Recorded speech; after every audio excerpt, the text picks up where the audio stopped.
I know of no other character in all of Tanakh which on the surface appears to be a reasonable, decent personality, but our sages and prophets give them such a bad rap and see that they are the most evil and indeed disingenuous and wicked of all people. Esau, Eisav.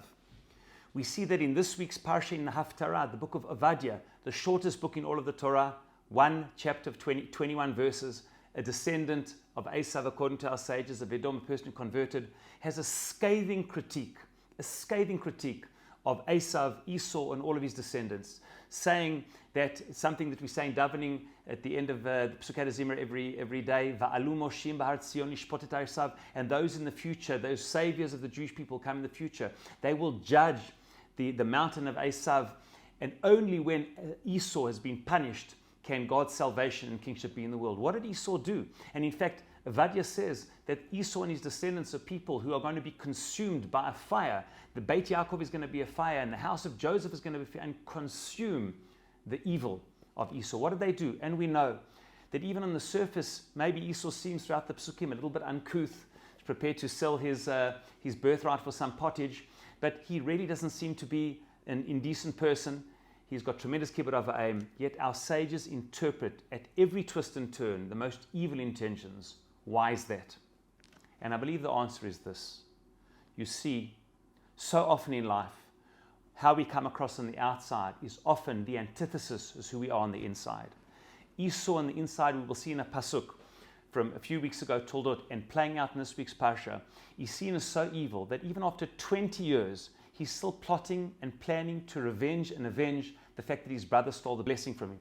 Yes, Esau was tricked by his mother and his brother, and yes, things were taken away from him. But you know what, as far as the bad rap goes, he did okay. He got a bracha from his father, he was exceptionally wealthy and strong, and yet Jacob, 20 years later, in the beginning of Parashat Vayishlach, is still concerned that his brother's aiming to kill him. And the whole tens of psukim of the preparation that he does, still concerned that after 20 years, even though his brother is exceptionally successful, he's still going to kill him. Because you see, the psukim told us in the book, in the Parsha of Toldot, Vayistom Eisav et Yaakov.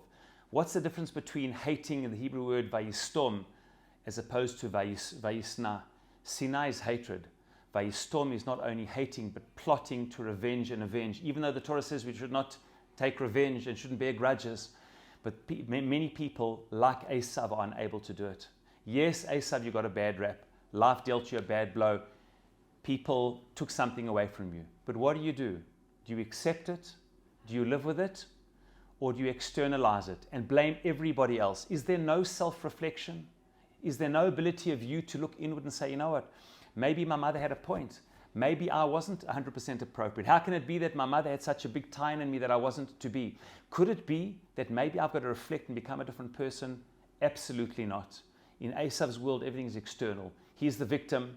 Something's been taken away. From feeling injustice was done, he becomes self-righteous. And what does he do?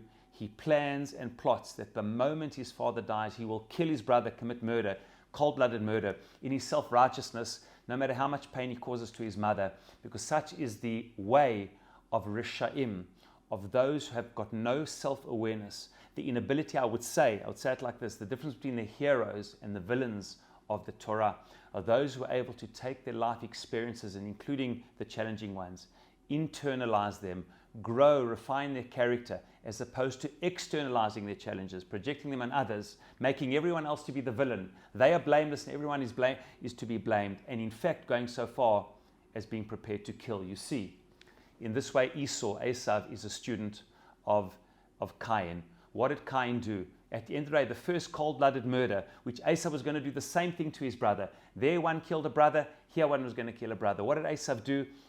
What Cain did? What do you want to do? What did Cain do? Cain saw that he prepared so much for the sacrifice, and yet his brother's sacrifices was accepted. What does he do? God comes to him and says, why are you feeling so down and depressed? Yes, I accepted his, but you can still bring other korban. You can take responsibility for yourself. God admonishes him and warns him, and what does Cain do? Externalizes it totally. No internalizing. Cannot see any responsibility other than the fact that his brother superseded him. And what does he do? Blames his brother, kills his brother in self-righteousness. You see, Esau, like Cain, are people where the character growth, internal reflection are things which are totally foreign to them.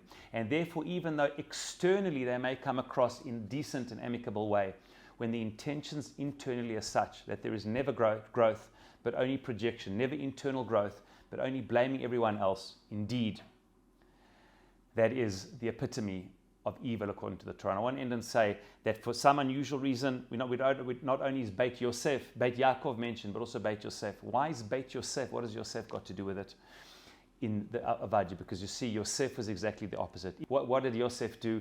He forgave his brothers. And even though it says in Vayechi, Vayistemu bal echitzim, that they hated him and they plotted to kill him, he totally forgave them in every possible way, because that tzaddikim like Yaakov and Yosef are those who introspect, those who take responsibility, those who admit that maybe, said Yosef, maybe I played a part, maybe I was overly arrogant, maybe I did things to bring my brothers against me, and therefore he internalized his situation. He changed from within, became a different person, forgave everyone from without, because ultimately the key to spiritual growth is this.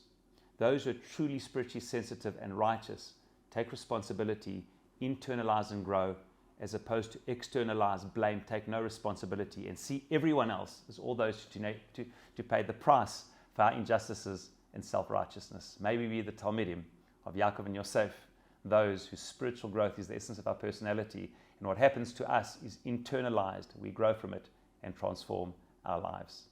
Shabbat Shalom.